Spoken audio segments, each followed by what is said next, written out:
other people will be coming on. So we'll start track 1.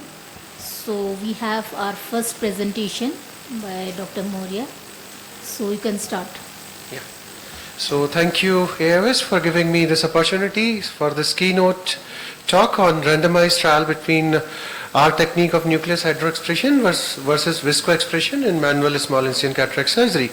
So cataract surgery has come a long way from ACC to M6, phaco, and now flax and robotic surgeries are there, and all surgical these procedures, they have some or the other complication rate, and the goal and challenge for the ophthalmic surgeon is to minimize all these complications, and all these cataract surgeries are associated with some endothelial cell loss because this endothelial cell cannot regenerate in phaco 8 to 25% in different literature, and M6 it's 4 to 16%. And there are various studies compared M6 versus phaco, and there was no significant p-value difference. So this was the first prospective randomized trial to analyze and compare the ECD loss during M6 using the viscoelastic assisted nucleus removal versus Moria's technique of nucleus hydroexpression with basal salt solution. So demography and the uncorrected distant visual acuity best corrected post-op and pre and post-op IOP change in CCT, pre and post-op changes in keratometry. And this is how we did it. The sample size calculation, inclusion criteria, fairly good mydriasis and cornea with no central opacity, no previous ocular surgery, ECD of more than 2000 millimeters square, and group A, nucleus removal using OVD, and second Moria's technique. So this beveled up hydrocannula we prepared. This is the 3D video. So you can see there are 3 openings in it. So these are the few videos for the better understanding. It's a cataracta nigra. So first, making a large axis and prolapsing it into the anterior chamber. Positive pressure to the side port, and using the viscoelastic, it comes out. And this is using the our innovation. So after prolapsing this large nucleus, this cannulas, it also helps in levitating this nucleus, and the nucleus comes out. So these were the results. There are no significant age difference in both the groups. Visual acuity in both the groups, significant p-value, and the IOP. So this was a new finding in our study. We all know that after doing this clear lens extraction or even after cataract, using a phaco in the angle closure, there is a IOP reduction. But in SICS there was no such study. So in our study this was serendipitous finding that the IOP also came down between 2.7 up to 1.5%. And there was ECD cell loss of 9.7% in the first group OVD, and 4.8% only using the BSS plus with a significant p-value, and there was same CCT in both the groups K1, K2. Because we did the temporal, mid-temporal incision in both the groups. So this iatrogenic surgical trauma to endothelia results in pseudophakic bulbous keratopathy. That leads to visual impairment. In previous studies they had compared ECD loss during phaco or between phaco and M6, but we compared 2 techniques of nucleus removal.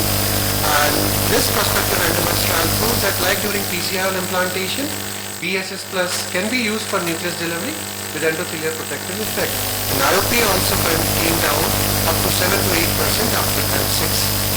So as per our knowledge, this is the first large-scale analysis highlighting the pachymetry, IOP, and endothelial cell changes during nucleus removal by 2 different nucleus removal techniques of M6. Thank you so very much. This presentation, sir, I just had one question.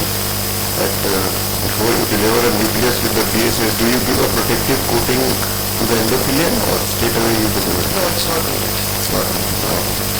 And the endothelial cell count with both techniques is same, post-op.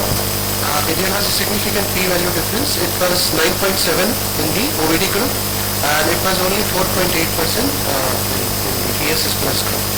Also, we are using this technique to implant the foldable IOL, And as the study is undergoing, and we will hopefully within 3 months results will be out. And it's a very great technique of using only the BSS plus for this foldable IOL implantation.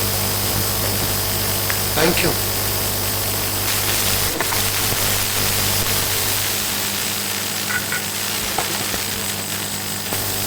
So we can start the presentation. So first paper is the presenting author is Dr. Beniwal Sadiq. Is there?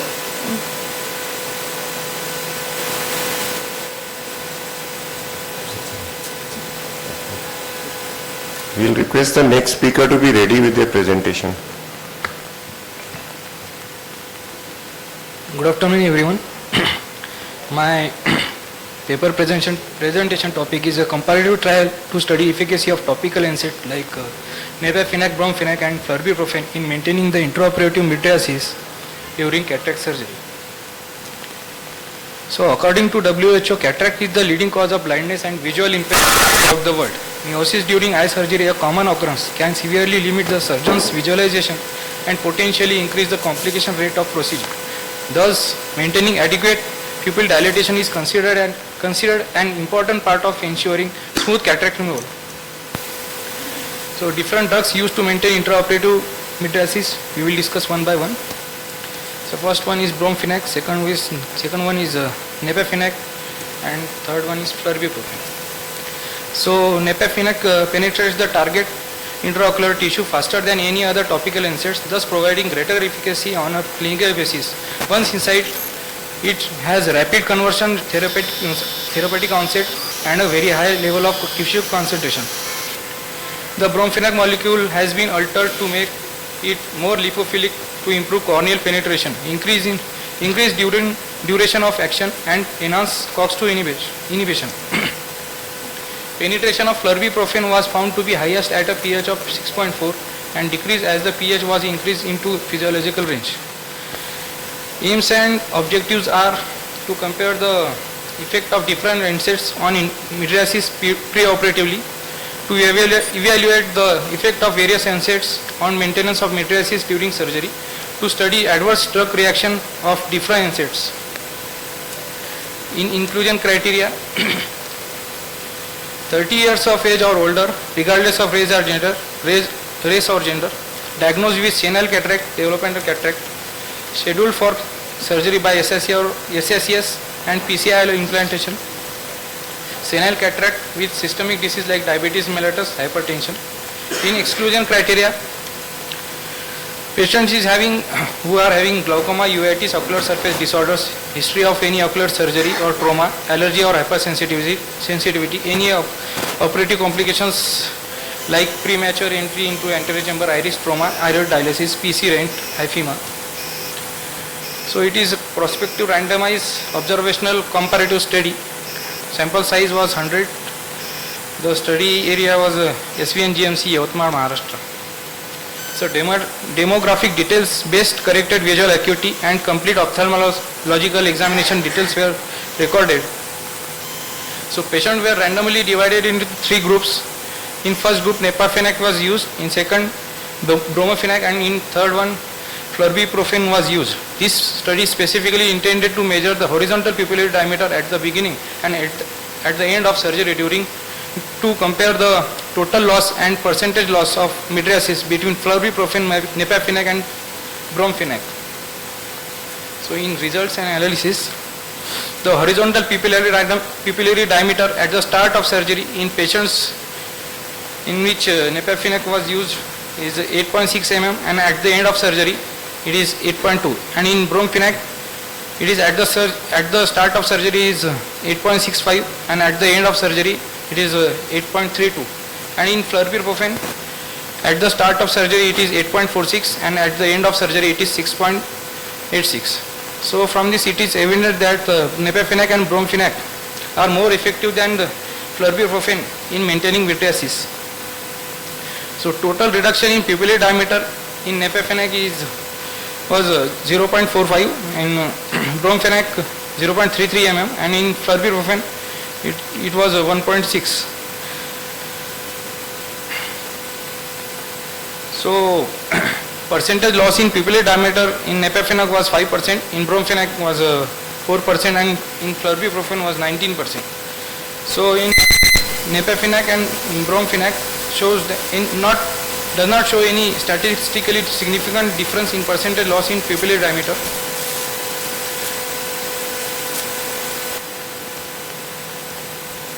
So overall there was 0.4 mm decrease in average pupillary diameter with nepafenac, 0.33 mm with bromfenac, and 1.66 mm with the flurbiprofen. The study demonstrated the bromfenac and nepafenac was statistically more effective in maintaining mydriasis than flurbiprofen. In our study, no adverse drug reaction observed in all three groups. So from our study we concluded that NSAIDs have definite role in preventing intraoperative meiosis. NSAIDs, bromfenac and nepafenac are better than flurbiprofen in maintaining intraoperative mydriasis. Maximum percentage loss in pupillary diameter, that is 19%, was shown by flurbiprofen. No adverse drug reaction were recorded in all three groups. So take-home message was intraoperative reduction of mydriasis in cataract surgery is frequently occurring problem which creates difficulty in adequate capsulotomy, complete removal of cortical remnants of lens matter, and the ease in implantation of PCIOL. The use of NSAIDs has been attempted to eliminate the problems of meiosis secondary to action of the prostaglandins. Here are some references. Thank you. Okay, so how did you randomize your group? Was it a random blinded study or? Blinded. So how did you blind it in 3 drugs? How did you put, were the blinding of the drugs done? How did you do the randomization? Which type of a randomization did you do in this case? Prospective randomization. It's not a process. Randomization has to be done in a proper way. So did you do a open label or a double blinded randomization? Open label. That means the surgeon knew which drug is being put. Yes, ma'am. Then you knew which drug you are putting to the patient. Patient will not know, but if you knew which drug you are putting, so that doesn't become actually a randomization. Because if you are doing a RCT, you have to take how was the 3, what was the sample size in each 3? Ma'am, 33. 33 if you have done, your randomization I think is not correct, that you just go through. Okay. Second, is there any other thing other than how did you do? If you do a iris, you touch the iris, then also there can be a meiosis. So how did you just doing it and measuring it? Is that the only criteria, diameter thing at the end, or anything else has to be taken? So these are the 2 questions you answer.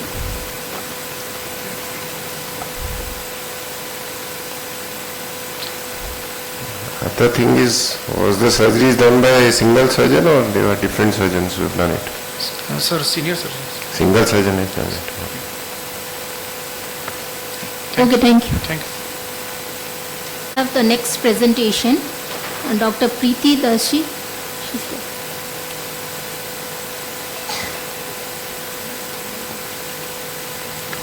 Just request to please stick to your time. Good afternoon, respected sir, respected colleagues. My name is Dr. Preeti. I am second year postgraduate. My topic is evaluation of topical steroid response and its effect on intraocular pressure in post-cataract surgery patients. Cataract surgery is one of the most frequently performed ophthalmic procedure worldwide, significantly improving visual acuity and the quality of life. Inflammation is an inherent response to surgical trauma, which if not adequately controlled can lead to complications such as pain, delayed wound healing, cystoid macular edema, and posterior capsular opacification. Topical steroids are used postoperatively after cataract surgery to control the intraocular inflammation. Topical, periocular, and systemic steroids can cause a decrease in the aqueous outflow and increase in the intraocular pressure. Topical steroids act by inhibiting the release of pro-inflammatory mediators, reducing the cellular infiltration, and stabilizing the cell membranes. These contribute to faster resolution of inflammation. The steroid-induced ocular hypertension poses a particular concern because sustained elevation of intraocular pressure can result in optic nerve damage and leading to the glaucoma and permanent visual loss. The incidence of steroid-induced intraocular pressure elevation varies among individuals, with certain patients known as steroid responders being more prone to significant increase in the intraocular pressure. Identifying the steroid responders early and understanding the degree to which intraocular pressure is affected will help in formulating appropriate treatment plans. The aim of study is to study the topical steroid effect on intraocular pressure in patients who underwent cataract surgery, and objectives to study and analyze the effect of topical steroid response on intraocular pressure in patients who underwent cataract surgery, and the prevalence of significant IOP elevation among patients using topical steroids. And it is an observational cross-sectional study conducted 3 months from the date of approval from Institutional Scientific and Ethical Committee, and study population patients with cataract attending the OPD department of ophthalmology. And the written informed consent will be obtained from all the patients participating in the study. And the study involved 80 eyes with cataracts of age group 40 to 80 years with preoperative normal IOP, and detailed history, and including history, family history, best corrected visual acuity by Snellen's chart, detailed ocular examination under slit lamp biomicroscopy, and measurement of intraocular pressure using Goldman applanation tonometry and posterior circuit examination were done. And topical steroid with antibiotic gatifloxin with dexamethasone was administered after cataract surgery for 6 weeks in tapering doses. IOP measurement was done on postoperative D3, 7 and 40. All of them are followed for 6 weeks. And the inclusion criteria: patients with preoperative normal intraocular pressure 10 to 21 mmHg with age 42 years of both genders and who have given informed consent, and patients with history of glaucoma, high myopia and advanced diabetic eye diseases are excluded. And the sample size is calculated based on the prevalence of IOP in post-cataract surgery patients who are on topical steroids to be 4.4% and reporting to OPD. And it is 95% confidence level, and acceptable margin of error is calculated to be 80%. And data collection was collected by pre-tested, pre-designed semi-structured questionnaire. And data was entered into the MS Excel 2020, and statistical analysis was conducted using SPSS. And participation in study is entirely voluntary. And these are the results, and this table represents the average AC 60.3 with 11, and the most commonly highest percentage 36.2 percentage, which is falling between 61 to 70 years. And the classification of steroid responders, mostly 75% falls in the low steroid responder and 4% in the high steroid responders. And the most commonly higher IOP elevation is seen in week 6, that is 40%. And gender variation, as it is seen equally in both males and females, there is no gender gender analysis, there is no variation is seen.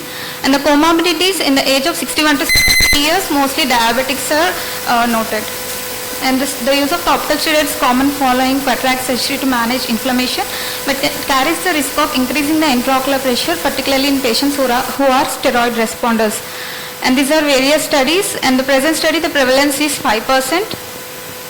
This study concluded at the end of 6 weeks of steroid therapy. 25 patients had raised IOP and returned to baseline after discontinuation of topical steroids within 3 weeks.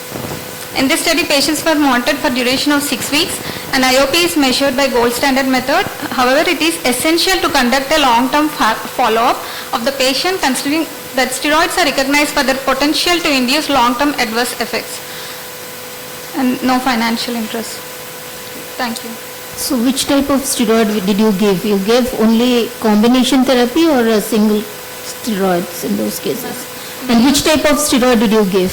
Gatifloxin with dexamethasone combination.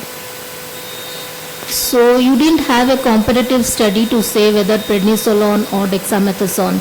So actually your study, what does it infer? That is what?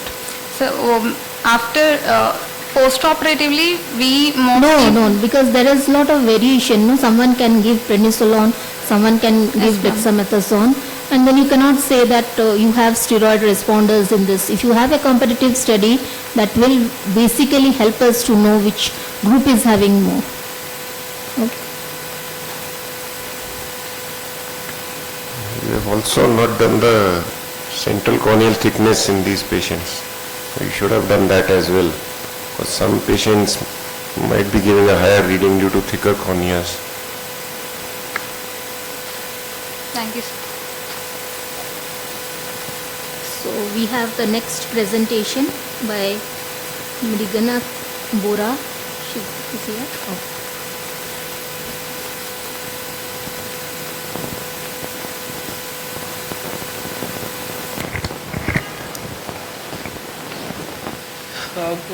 Good afternoon, judges.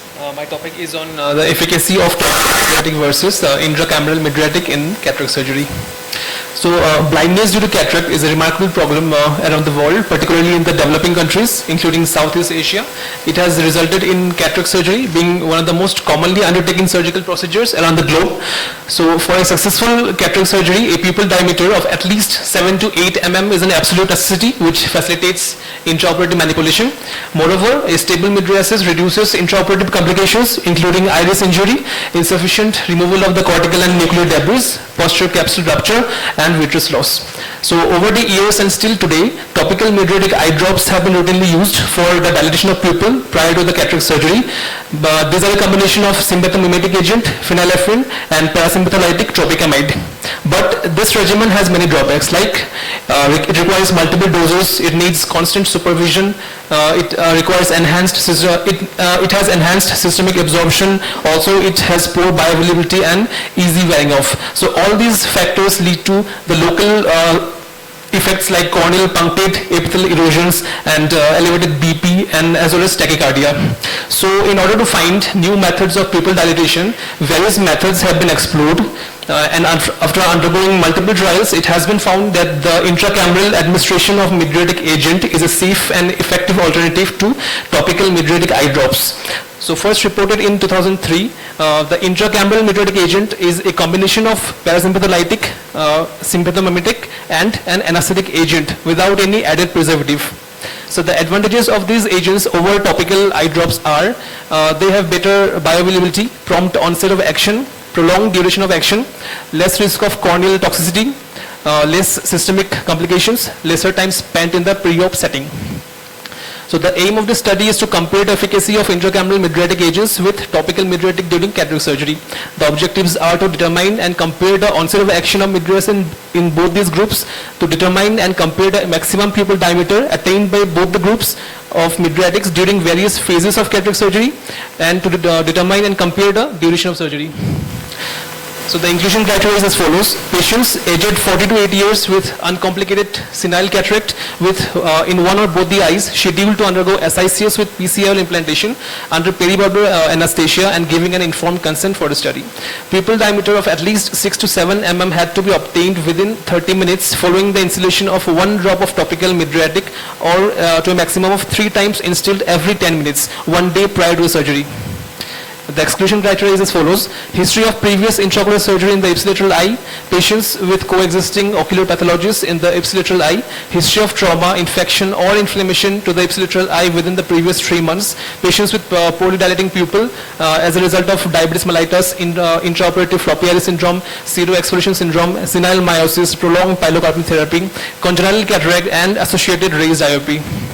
So this study was done in a sample of 140 patients who came to the ophthalmology OPD aged 40 to 80 years with uncomplicated senile cataract satisfying both the inclusion and exclusion criteria, who were planned for SICS with PCL implantation under peribulbar anesthesia, and those who had given written informed consent to participate in the study. So relevant history was obtained, systemic and local examinations were performed on each patient, which was subsequently recorded on the case sheet. The pre-op workup was done in each patient, and after undergoing all the necessary pre-op workup, the patients were randomized into 2 groups with 70 patients in each group. The group A, which was a topical group, the patients were dilated using the standard dilating drops, which consisted of tropicamide 0.8%, phenylephrine 5%, and a preservative chlorbutyl 0.5%. And the group B, that is the intracameral group, they were given placebo eye drops while waiting for surgery, and then in the OT they had been injected intracameral injection of 0.2 ml of preservative-free mixture of mydriatic agent, which consists of tropicamide, phenylephrine and lidocaine. The parameters considered for this study were the onset of action of mydriasis, the mean pupillary diameter at different time points during the surgery, and the mean duration of surgery in both the groups. The horizontal pupil diameter in mm was measured with Castro-Viejo caliper. 3 readings were taken and the average was calculated as a mean. So the different time points during the surgery where we calculated the mean pupil diameter were T0, where before administering the block, T1 for the topical group, it was done 1 hour after the start of the topical drop instillation, and in the intracameral group it was done 60 seconds after entering the AC from the side port. At T2, it was done just after extracting the nucleus from the AC. At T3, it was done just before the implantation of the lens. And at T4, it was done just before the removal of the lid speculum. So this is a table distribution according to the basis of age. This table shows the distribution of the study on the basis of gender. This table shows the distribution of the study participants on the basis of onset of action in both the groups. So in the first table you can see the topical group, maximum of the patients, the 42.85% of the patients had the onset of action within 26 to 30 minutes. And in the second table, that is the intracameral one, where we can see the maximum patients, around 52.15% had the onset of action within 11 to 20 seconds. This table shows the distribution of pupil size in different time periods. So at T0, we can see the topical group had more, the mean pupil diameter was more in the topical group at T0 time. At T1, it was more in the intracameral group. At T2, it is also, we can see it is slightly more than the topical group in the intracameral one. In the T3, it is around 7.5 mm, but it is less in the topical group. And lastly, at T4, it is also seen that it was around 7.6 at the last stages of the cataract surgery, and it was more than the topical group. And this study shows a distribution of study participants according to the duration, where you cannot see much difference in both the procedures, so it is kind of nearby. So to conclude, this study was consisted of 140 subjects who were subsequently randomized into two groups. Group A consists of topical and Group B, the intracameral ones, each group with 70 patients each. The mean pupil diameter was larger in the intracameral group when it was measured 1 minute after entering the AC, after extraction of the nucleus from the AC, before PCL implantation, and before the removal of the eyelid speculum. The mean pupil diameter also tended to contract towards the end of the surgery more in the topical group than the intracameral one. The time duration for which the mean pupil diameter was greater during the surgery was found to be better in the second group, in the intracameral group. And there was no significant difference seen in the duration of surgery in both the groups. The stable mydriasis induced by the intracameral... Can you be fast because your time is already up? Yes, ma'am. The stable mydriasis induced by the intracameral drug combination have had improved the intra-op conditions like anterior capsular axis, cortical aspiration, IOL implantation, but there is no significant adverse effects seen in the intracameral group.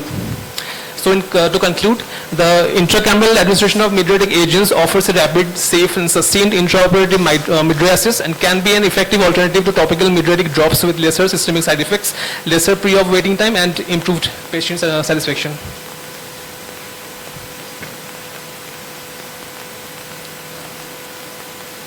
So did you find any difference between when you are giving perivalvular and when you are doing a topical?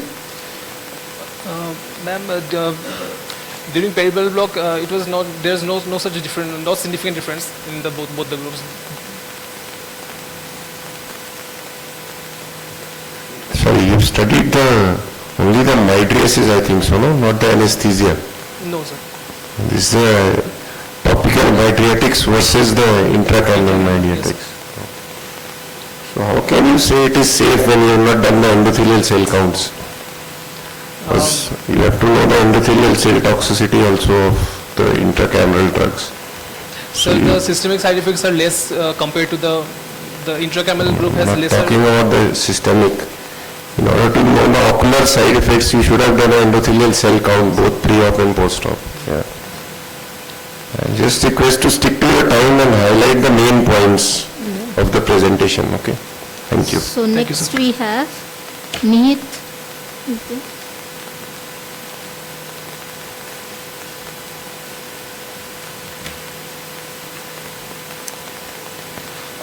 Good evening, everyone. I shall be presenting my study on to evaluate the effect of topical timolol maleate 0.5% on corneal endothelium following phacoemulsification, a randomized control study. Cataract surgery with phacoemulsification is associated with 5 to 20% of loss of endothelium at 1 to 3 months after cataract surgery. More extensive loss resulting in a density of 600 to 800 can be associated with corneal decompensation and edema. which may require further endothelial keratoplasties or a PK. This loss may be attributed to CDE, amount of fluid used, nucleus chatter, or the IOP spikes. Aim of our study was to determine the effect of the timolol maleate on corneal endothelium on CCT and the endothelial count following phacoemulsification. Our aim was to determine whether the antioxidative and anti-apoptotic properties and the IOP lowering action to prevent the post-operative IOP spikes had any role in protecting the corneal endothelium after phacoemulsification. Our inclusion criteria was age 40 to 90, LOX grading of less than or equal to NO4 NC4, preoperative endothelial count greater than 1800, in the bag implantation of IOL, CD less than 40, intraoperative fluid use less than 500 ml, and patients undergone phacoemulsification by one of 3 surgeons. Exclusion was dystrophies, any obesities, glaucoma, posterior segment lesions, additional instrumentation, bronchial asthma, and cardiac abnormalities. We had recruited immediate post-operative patients on whom phacoemulsification was done using stop-and-shop method, and after taking a written consent from the patients, they were divided into 2 groups after picking up chits. The first group had received timolol twice a day for 1.5 months in addition to routine medication, which consisted of a tapering dose of antibiotic and a steroid. And first, second, third follow-up till the 6th week, the specular microscopy was done along with the routine clinical evaluation. And the results of the central specular endothelial count, the control group had 10.78% drop from a pre-op specular of 2768.48, and the test group had a 6.78% drop from a pre-op of 2715 count. This is to show a trend of how it had fallen in both the groups. We had divided them into 3 groups just by the drop from pre-op to day 1, pre-op to week 1, and pre-op to week 6. And in every group, the difference was significant between both the groups. And comparing CCT at a different point between both the groups, the control group had a 5.72% increase on day 1, and after that it decreased, whereas in the test it increased by 4.58% on day 1, followed by further decrease, but no significant difference between both the groups. This is to show a trend of how it had varied in both the groups. Coming to sub-analysis, no significant difference in coefficient of variance. Mean CD use was 7.5. We had divided the groups again into less than 7.5 and greater than 7.5. There was no difference. And irrigation fluid use was 99 cc, the mean, and we had again divided them into less than 99 versus greater than 99. No difference was seen, and no difference between diabetics and non-diabetics. And there was no difference between the visual acuities of both the groups. The IOP in the test group had lowered by 18.6%, and in the test group had lowered by 5.35% from the pre-op to the post 6th week point of measurement of applanation. Limitations of our study was short follow-up, and IOP was measured only at 6th. It was observed in our study that there was significant lower drop in the endothelial count when timolol was used in addition to the routine medications. This may be due to the antioxidant effect or can be due to the reduced mechanical pressure. This is crucial for patients who have a borderline reserve of the endothelial cells. Thank you. So basically, why you just wanted to do a study, or routinely are you giving for all phacoemulsification timolol? No, ma'am. We said based on 2 studies. I think by Isotti et al. It had come in the eye. They had told that there was antioxidant effect of timolol on the endothelium, which was neutralizing the oxidative effect of other medications also. This was there, and our other study was, there was a study done on ripasudil, which had showed a better endothelial count post-op. So we had combined these 2 studies to check if the timolol also had an effect similar to ripasudil, where everyone was talking only about ripasudil. Maybe it's the IOP lowering effect that is causing the better endothelium, not the innate capability of ripasudil. So you wanted to just know, because as a phacoemulsification, a routine phacoemulsification, usually timolol is not given. It's not used, ma'am. So what was the basis? Just you wanted to do this study to know what is the effect of timolol, or what was the rationale behind doing this type of a study when we are having a routine case of a phacoemulsification? We wanted to see if the techniques were the... No, because you wanted to test one drug where you wanted to see normal phacoemulsification and see how the effect of IOP is going, or why did you want to have a safety or efficacy of this drug which is already proven? So what was the rationale behind doing this There study? were no studies that had compared the use of this drug and the endothelial count that they had done. That I had told that Izotti et al., which was published in... You are not getting my point. If anyone, like why did you do Timolet? Why not some other thing?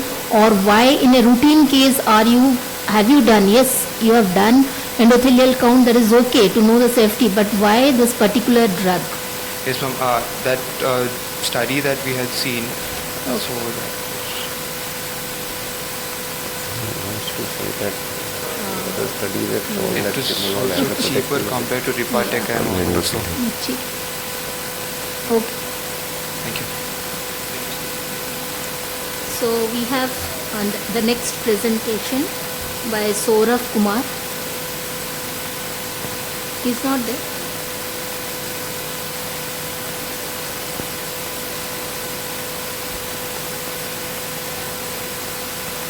He's not there. So next presentation is by Dr. Kona Harshita.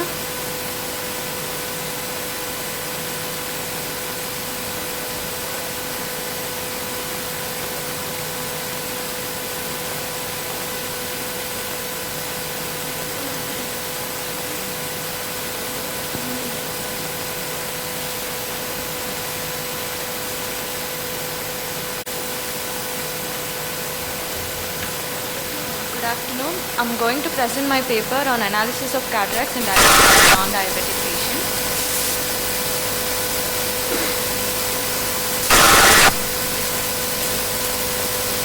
Cataract is defined as the loss of transparency and opacification of clear lens.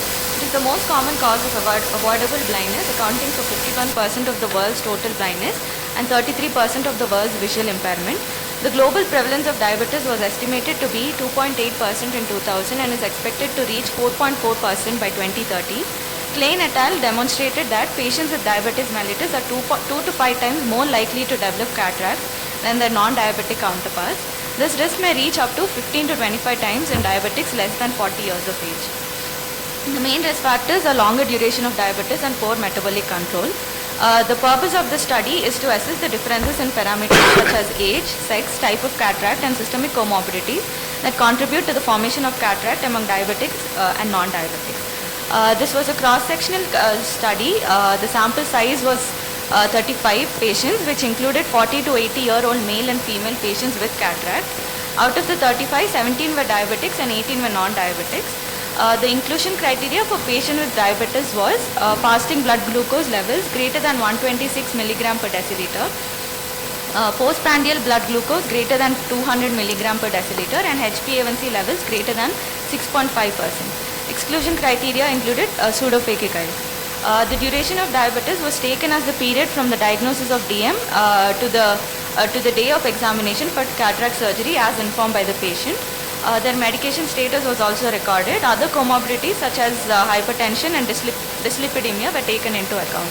Informed consent was obtained. A complete examination of the remaining 60 eyes was done, which included visual acuity, slit lamp examination and fundus examination. The type of cataract was noted by slit lamp examination. Coming to the results, the age and sex distribution is summarized in the tables. The treatment option out of the 17 patients, 7 of them were on oral hypoglycemics, 8 were on insulin and 2 were not taking any treatment. Coming to the type of cataract, among diabetics, posterior subcapsular cataract was found to be the most common, whereas among the non-diabetics, nuclear cataract was found to be the most common. The first chart shows the association between treatment for diabetics and the type of cancer.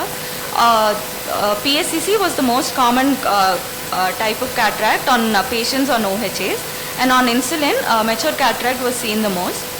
Association between duration of diabetes and type of cataract.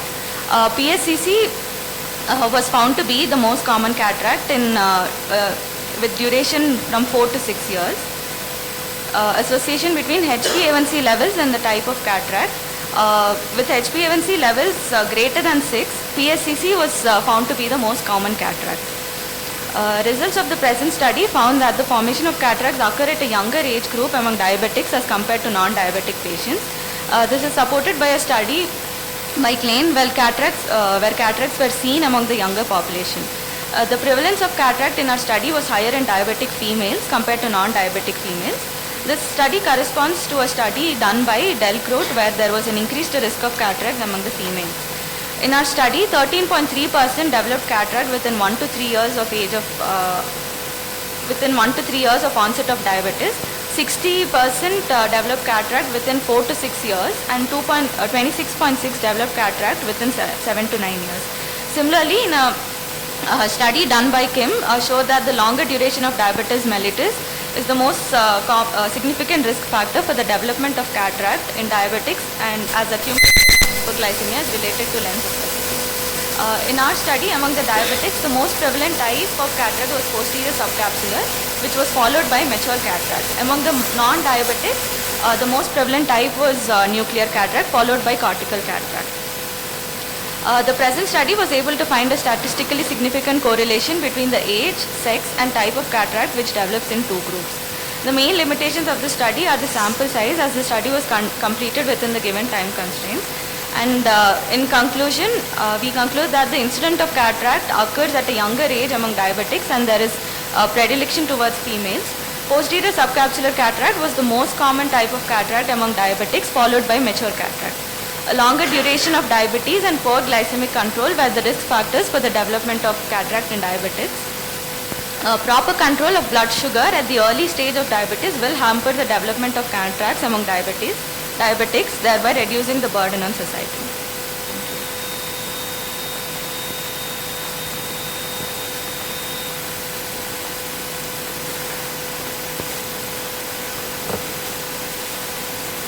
So what does this study give a message that there is cataract, there is a posterior subcapsular or a mature? Mature cataract. So what does this study infer?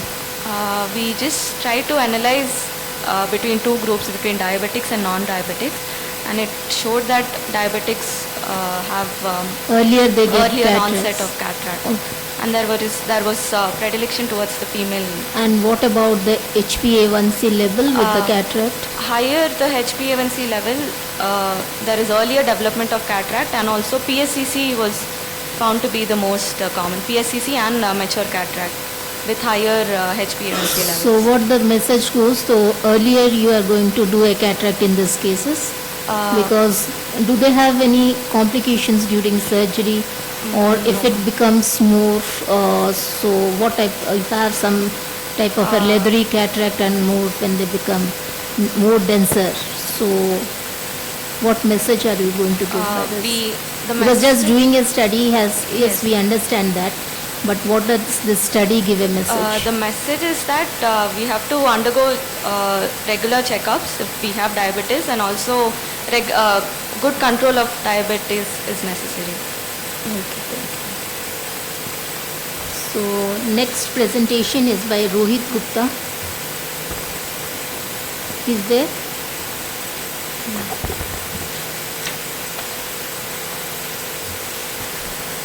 So next is by Deepak Patel.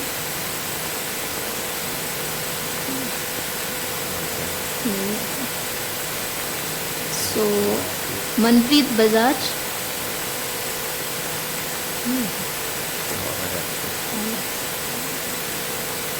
Shrijandeep Kumar.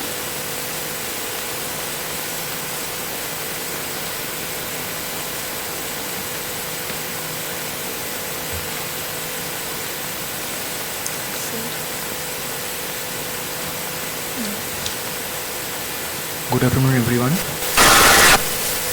everyone. I am going to present my paper on effect of energy level in ND-YAG laser capsulotomy on intraocular pressure and macular thickness. Conflict of interest is nil and financial support is none.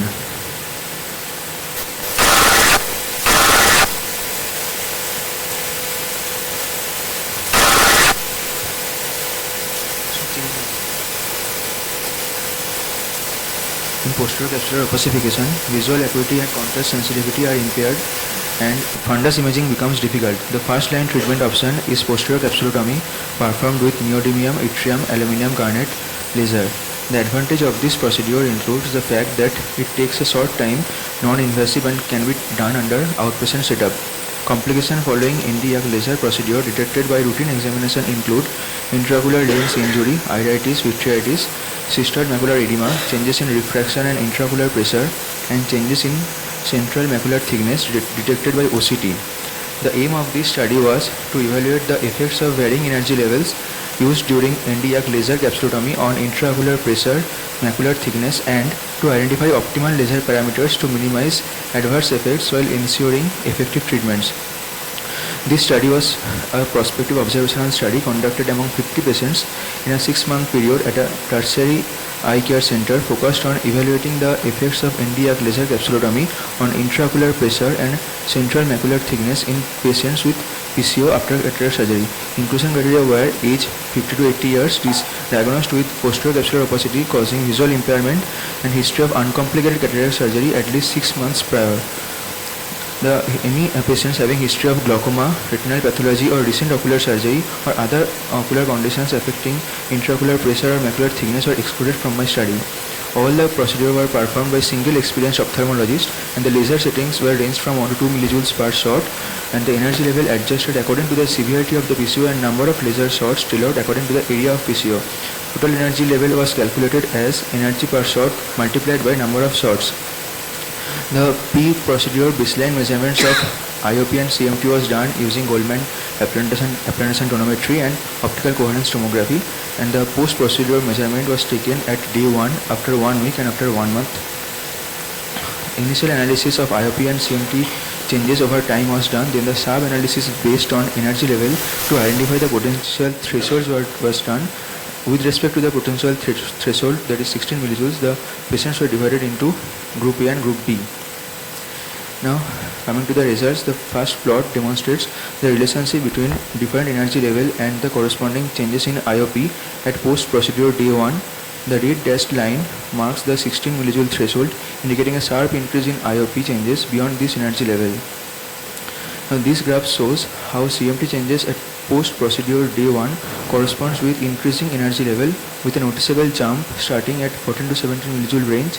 The red dashed line again indicates the 16 millijoule threshold where significant CMT changes were observed. Now the third graph shows the IOP changes for Group A, that is less than 16 millijoule energy level patient, and Group B across different time points.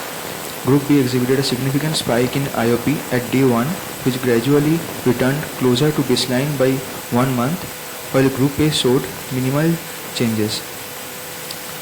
Now this graph illustrates the changes in CMT for Group A and Group B over time. Group B experienced a significant increase in CMT at day 1, which decreased but remained elevated at 1 month, whereas Group A showed negligible changes.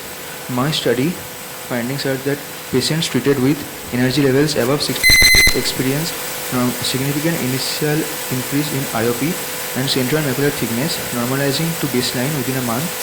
Lower energy levels showed minimal changes, and other studies like Parazuli et al., Rota et al., and Karahan et al. Showed the similar findings in their studies. Now coming to the conclusion, tailoring Nd:YAG laser energy levels is crucial for managing PCO while minimizing adverse effects on IOP and macular thickness. Further studies to optimize the energy settings for different patients' profiles are highly needed. Thank you. So as per your study, what is the cutoff level above which the IOP is increasing, or say your CMT has increased? After 15 to 17 millijoules, if we go above that, then there is a sharp rise in the both IOP and the central macular thickness. So then again, does it come back to normal, or after 1 month it comes to the pre-procedure level? Okay. So what, you have done this study, but what recommendation then you would like to give to the audience? We have to regularly check post-procedure the IOP and the macular thickness level, and we have to tailor the anti-glaucoma or the other drugs according to that. Other thing is, if you are feeling that you have used too much of energy, do it as a two-step yak capsulotomy. So if you have used too much energy, call the patient back. Don't keep on using energy. If the patient is a high risk for glaucoma or a steroid responder, then the IOP will rise even further. So you can always aim for a two-step yak capsulotomy. Thank you, sir. Thank you. So we mentioned by Dr. Jatinder Allah. Good afternoon, judges. The topic I am going to discuss is changes in astigmatism and higher order abrasions of total anterior and posterior corneal surface after 2.2 millimeter versus 2.8 millimeter incision phacoemulsification surgery. We all know that lower order abrasions, which include refractory error and astigmatism, can be corrected, but there are some higher order abrasion which include spherical abrasion, chromatic abrasion, coma, decentration, oblique, which also decrease visual quality. So astigmatism and higher order abrasion, they can be diagnosed by investigations like rotating sheen flick camera like Pentacam or Sirius. And ocular abrasions, what are they? They are actually deviations of the wavefront exiting the eye from a chosen unaberrated reference wavefront. So lower order abrasions are from 0 to second order and higher order abrasions are above the second order. So these trefoil, coma, tetrafoil, secondary astigmatism and secondary spherical abrasion are higher order abrasions. These higher order abrasions can either be diagnosed by aberrometers, which is outgoing or ingoing, or by sheen plug rotating camera like Pentacam or Sirius. So our aim was to study changes in basically astigmatism along with higher order abrasions and of total anterior and posterior corneal surface, and we compared 2.2 millimeter versus 2.8 millimeter cataract surgery. This was done from November 20 to February 22, and it was a prospective interventional randomized comparative single blinded study done on about 300 patients. The exclusion criteria was patient having ocular disease, patient with previous history of ocular trauma, ocular surface disorders, or uncooperative for sheen plug anterior segment analyzer. And all patients were divided into two groups. Group 1 was 2.2 millimeter incision and group 2 was 2.8 millimeter incision. And the study, the measurements were taken pre-operatively and post-operatively at 1 week, 3 weeks, 6 weeks and 3 months post-operatively of total anterior and posterior corneal surface. And these were the statistical methods which were used: independent sample t-test, one-way ANOVA, and Wilcoxon test, chi-square test. And our results were, this was 2.2 millimeter and 2.8 millimeter incision. This was anterior corneal astigmatism. Then again comparing posterior corneal astigmatism at 3 millimeter zone between 2.2 and 2.8 millimeters, spherical aberration of the anterior corneal surface, coma of the anterior corneal surface, trefoil of the anterior corneal surface, spherical aberration then of the posterior corneal surface, coma of the posterior corneal surface, trefoil in the posterior corneal surface.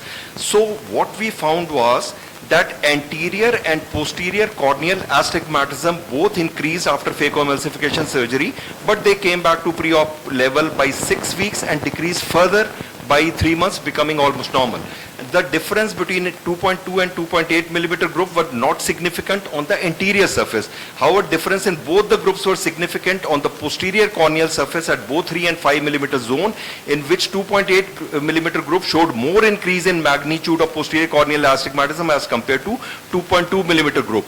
And there was increase as far as coma was concerned. There was increase in magnitude of coma at both anterior and posterior surface immediately after surgery, although it came back to pre-operative level at 6 weeks and decreased further at 3 months. And significantly, there was 2.8 millimeter group showed more increase in coma magnitude as compared to 2.2 millimeter group. Similar was observation in the trefoil at both anterior and posterior surface.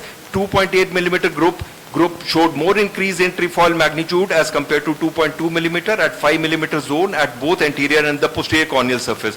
These are the studies which have been done earlier, and they also have found that decreasing the size not only takes care of the astigmatism part and spherical aberration, but also the higher order aberration decrease in the size. So the conclusion is that a lot of patients, they find glare halos, and they have not satisfied with the quality of vision after phacoemulsification surgery, although the vision corrected vision is 6/6, and this is because of increase in the higher order abrasion. Spherical abrasion can be taken care of by using customized aspheric lenses, and astigmatism can also be corrected by the site of incision, size of the incision. But these higher order abrasion cannot be corrected by any optical method, so it becomes imperative to prevent these higher order abrasion to improve the quality of vision, and the only method available right now is by decreasing the incision size, so that we have a happy, satisfied 6/6 patient after phacoemulsification surgery. Thank you everyone for your kind and patient hearing. Thank you, sir. It's a very good study.